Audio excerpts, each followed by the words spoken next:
Exams ఇస్తాం. But number 2 తర్వాత చాలా మంది గతంలో టీచర్స్ మన వాళ్ళు పంచాయతీ ఎలక్షన్స్లో, అదేవిధంగా మన రాష్ట్రం జరిగిన ఎంపీ ఎలక్షన్స్లో డైరెక్ట్లీ ఇండైరెక్ట్లీ మన వాళ్ళు పాల్గొన్నారు. మైపాడు మండలం నుంచి ఎక్కడ ప్రాబ్లం వచ్చింది. మరోసారి చెప్పండి, మీ స్కూల్లో టీచర్స్కి, మీ మండలం టీచర్స్ మన మీటింగ్లో చెప్పండి, మనకి ఏ పొలిటికల్ పార్టీ నిర్ణయాలు వ్యతిరేకించాలి కానీ మనకు లేదు. కాబట్టి ఏ పొలిటికల్ పార్టీ మనకు అనుకూలం లేదు, ఏ పొలిటికల్ పార్టీ వ్యతిరేకించాలి. మనకి గెలిచిన పార్టీ మన పార్టీ, ఓకేనా? కాబట్టి ఎవరు కూడా డైరెక్ట్లీ ఆర్ ఇండైరెక్ట్లీ ఏమి పొలిటికల్ పార్టీ ప్రచారంలో పాల్గొనడం కానీ, ర్యాలీలో పాల్గొనడం కానీ, హౌస్ హౌస్ క్యాంపెయిన్ చేయడం కానీ, ఎవరైనా సరే చిన్న ఎవిడెన్స్ ఉన్నా కానీ election commission very very serious. ఈ నెల 30వ తేదీ జరిగే ఎన్నికల్లో కావలి మున్సిపాలిటీ నుంచి కాంగ్రెస్ పార్టీ తరఫున 40 మంది అభ్యర్థుల్ని ఎంపిక చేయడం జరిగింది. వారందరితో కలిపి 14వ తేదీన మేము నామినేషన్ కార్యక్రమాన్ని స్వీకారం చుట్టారు. జిల్లా మాజీ మంత్రివర్యులు ఆనం రామనారెడ్డి గారి నాయకత్వంలో లోకల్లో ఉన్నటువంటి కాంగ్రెస్ కార్యకర్తలు అందరూ కూడా కలిసి 14వ తేదీన నామినేషన్లు వేయడం జరుగుతుంది.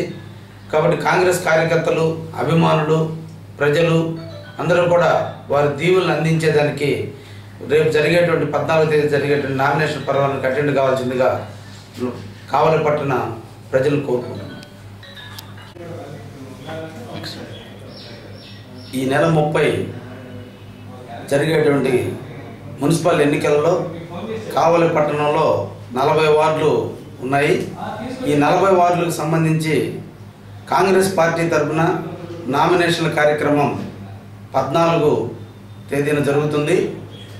దీనికి కావలికి సంబంధించినటువంటి కాంగ్రెస్ అభిమానులు, కాంగ్రెస్ కార్యకర్తలు అందరూ కూడా తరలి రావాలని కోరుకుంటున్నాను.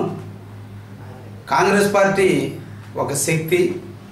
ఎంతోమంది వస్తూ ఉంటారు, పోతూ ఉంటారు. అంటే comers is coming, goers is going అని వచ్చేవాళ్ళు వస్తూ ఉంటారు, పోయేవాళ్ళు పోతుంటారు. కాంగ్రెస్ పార్టీ ఎప్పుడు కూడా నిత్యం పునీతమై కొత్త ఉత్తేజంతో కాంగ్రెస్ పార్టీ అభివృద్ధి చెందుతూనే ఉంటుంది. ఎంతమంది ఎన్ని అవాంతరాలు సృష్టించినా కాంగ్రెస్ పార్టీ మనుగడకు వచ్చేటువంటి నష్టం అనేది ఏది కూడా జరగదు.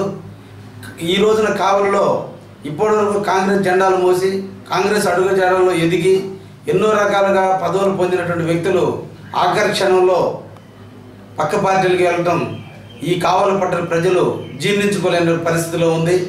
కావలి అంతా అభివృద్ధి జరిగింది అంటే కలికి యానాదిరెడ్డి దగ్గర నుంచి కానీ, మాగుంట పార్వతమ్మ ఆధ్వర్యంలో కానీ, ఈ నేటి మన మున్సిపల్ మినిస్టర్గా ఉన్నటువంటి మహేందర్ రెడ్డి కానీ, లేదా మా ఆర్థిక శాఖ మంత్రులు ఉన్న రామనారెడ్డి గారి ఆధ్వర్యంలో కానీ అభివృద్ధి చెందింది తప్ప ఏ నాయకుల యొక్క పరిస్థితుల్లో ఈ కావలి ప్రాంతం అభివృద్ధి చెందలేదు అనే విషయం కావలి ప్రజలందరూ కూడా ఈరోజు వాళ్ళే చర్చించుకుంటున్నారు. కాబట్టే ఈరోజు ప్రతి ఒక్క వార్డు నుంచి కూడా ప్రజలు కాంగ్రెస్ పార్టీ తరఫున క్యాండిడేట్స్ని పెట్టండి, మేము తప్పకుండా గెలిపించుకొని కావలికి కాంగ్రెస్ పార్టీ కంచుకోటగానే ఉంది, కావలి కాంగ్రెస్ పార్టీని బేటలు కొట్టేటువంటి ఏ పార్టీ కూడా లేదనేటువంటి విషయాన్ని ప్రజలు తెలియజేస్తున్నారు. కాబట్టి 40 వార్డులకు సంబంధించిన అభ్యర్థుల్ని మేము కాంగ్రెస్ పార్టీ తరఫున మా నాయకులైనటువంటి ఆనం రామనారెడ్డి నాయకత్వంలో ఇక్కడ ఉన్నటువంటి లోకల్లో ఉన్నటువంటి కాంగ్రెస్ పార్టీకి సంబంధించినటువంటి నాయకులు అందరం కూడా ఏ ఒక్క వ్యక్తి పరిస్థితిలో కాదు, అందరం కలిసి ఈరోజు ఈరోజు మేము అందరం కూడా కాంగ్రెస్ పార్టీని బతికించుకోవడం కొరకు, కాంగ్రెస్ పార్టీని ప్రజలకు సేవ చేసే ఉద్దేశంతో ఈరోజు కొత్త వ్యక్తుల్ని, అవినీతి రహితమైనటువంటి వ్యక్తుల్ని ఈరోజు మేము కాంగ్రెస్ పార్టీ తరఫున ప్రజల ముందుకు తీసుకొస్తున్నాం. ప్రజలు కూడా వారి సహాయ సహకారాలు మా పార్టీకి అందిస్తారని కూడా కోరుకుంటున్నాం. రాబోయే కాలంలో రేపు జరిగేటువంటి ఎన్నికల్లో 100% కావలిలో మళ్ళా కాంగ్రెస్ పార్టీ అభ్యర్థే మన మున్సిపల్ చైర్మన్గా నామినేషన్ ఎన్నికబడతాడనేటువంటి విషయం ఘంటాపదంగా కూడా చెప్తున్నాం. కాబట్టి మాకు అందరూ ప్రజల దీవెనలు మాకు దక్కాలని కోరుకుంటూ సెలవు తీసుకుంటాం. ఈ నెల 30 జరిగేటువంటి మున్సిపల్ ఎన్నికలలో కావలి పట్టణంలో 40 వార్డులు ఉన్నాయి. ఈ 40 వార్డులకు సంబంధించి కాంగ్రెస్ పార్టీ తరఫున నామినేషన్ల కార్యక్రమం 14వ తేదీన జరుగుతుంది. దీనికి కావలికి సంబంధించినటువంటి కాంగ్రెస్ అభిమానులు, కాంగ్రెస్ కార్యకర్తలు అందరూ కూడా తరలి రావాలని కోరుకుంటున్నాను. కాంగ్రెస్ పార్టీ ఒక శక్తి. ఎంతోమంది వస్తూ ఉంటారు, పోతూ ఉంటారు. అంటే comers is coming, goers is going అని వచ్చేవాళ్ళు వస్తూ ఉంటారు, పోయేవాళ్ళు పోతుంటారు. కాంగ్రెస్ పార్టీ ఎప్పుడు కూడా నిత్యం పునీతమై కొత్త ఉత్తేజంతో కాంగ్రెస్ పార్టీ అభివృద్ధి చెందుతూనే ఉంటుంది. ఎంతమంది ఎన్ని అవాంతరాలు సృష్టించినా కాంగ్రెస్ పార్టీ మనుగడకు వచ్చేటువంటి నష్టం అనేది ఏది కూడా జరగదు. ఈ రోజున కావలిలో ఇప్పటివరకు కాంగ్రెస్ జెండాలు మోసి కాంగ్రెస్ అడుగుజాడల్లో ఎదిగి ఎన్నో రకాలుగా పదవులు పొందినటువంటి వ్యక్తులు ఆఖరి క్షణంలో పక్క పార్టీలకు వెళ్ళటం ఈ కావలి పట్టణ ప్రజలు జీర్ణించుకోలేని పరిస్థితిలో ఉంది.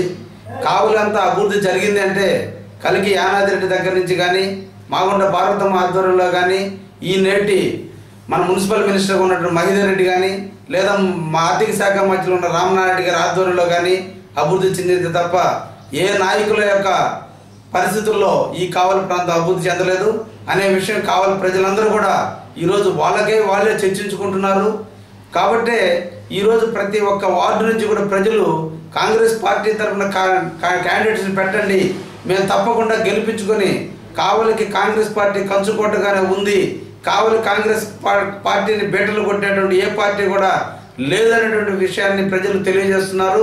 కాబట్టి 40 వార్డులకు సంబంధించిన అభ్యర్థుల్ని మేము కాంగ్రెస్ పార్టీ తరఫున మా నాయకులైనటువంటి ఆనవ రామనారెడ్డి నాయకత్వంలో ఇక్కడ ఉన్నటువంటి లోకల్లో ఉన్నటువంటి కాంగ్రెస్ పార్టీకి సంబంధించినటువంటి నాయకులు అందరం కూడా ఏ ఒక్క వ్యక్తి పరిస్థితిలో కాదు, అందరం కలిసి ఈరోజు మేమందరం కూడా కాంగ్రెస్ పార్టీని బతికించుకోవడం కొరకు కాంగ్రెస్ పార్టీని ప్రజలకు సేవ చేసే ఉద్దేశంతో ఈరోజు కొత్త వ్యక్తుల్ని, అవినీతి రహితమైనటువంటి వ్యక్తుల్ని ఈరోజు మేము కాంగ్రెస్ పార్టీ తరఫున ప్రజల ముందుకు తీసుకొస్తున్నాం. ప్రజలు కూడా వారి సహాయ సహకారాలు మా పార్టీకి అందిస్తారని కూడా కోరుకుంటున్నాం. రాబోయే కాలంలో రేపు జరిగేటువంటి ఎన్నికల్లో 100% కావలిలో మళ్ళా కాంగ్రెస్ పార్టీ అభ్యర్థి మన మున్సిపల్ చైర్మన్గా నామినేషన్ ఎన్నికబడతాడనేటువంటి విషయం ఘంటాపదంగా కూడా చెప్తున్నాం. కాబట్టి మాకు అందరూ ప్రజల దీవెనలు మాకు దక్కాలని కోరుకుంటూ సెలవు తీసుకుంటాం.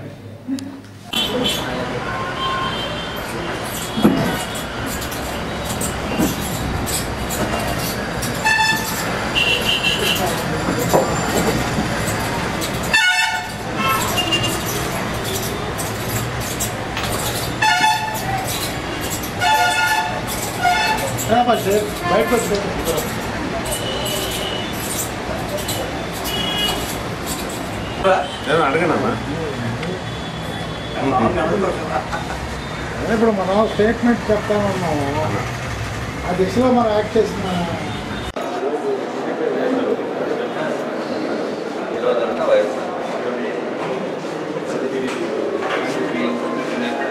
అంతా పెట్టారా?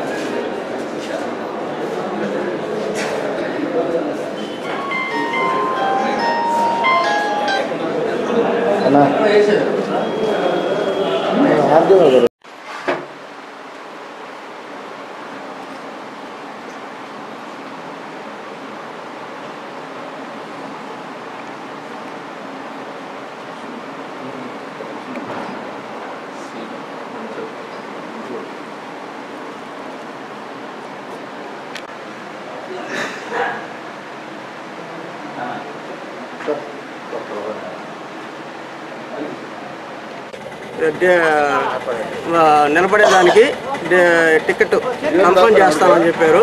కానీ రాత్రి 1:30 ప్రాంతంలో అతనికి ఏదో డౌట్గా ఎవరో ఫోన్ చేసి చెప్పినట్టుగా మనస్తాపం చెంది ఆయన గుండె స్ట్రోక్ అయ్యి హాస్పిటల్లో జాయిన్ అయినాడు. అతనికి రెండోసారి రావడం 36 సంవత్సరాలు, 46 సంవత్సరాలు. అతనికి హాస్పిటల్లో జాయిన్ అయిన తర్వాత డాక్టర్ గారు ట్రీట్మెంట్ మొదలుపెట్టారు. ఎన్నో వార్డు? 37వ వార్డు. పేరు అతని పేరు శ్రీనివాసులు, మాస్టర్ శ్రీనివాసులు, అన్నవరం.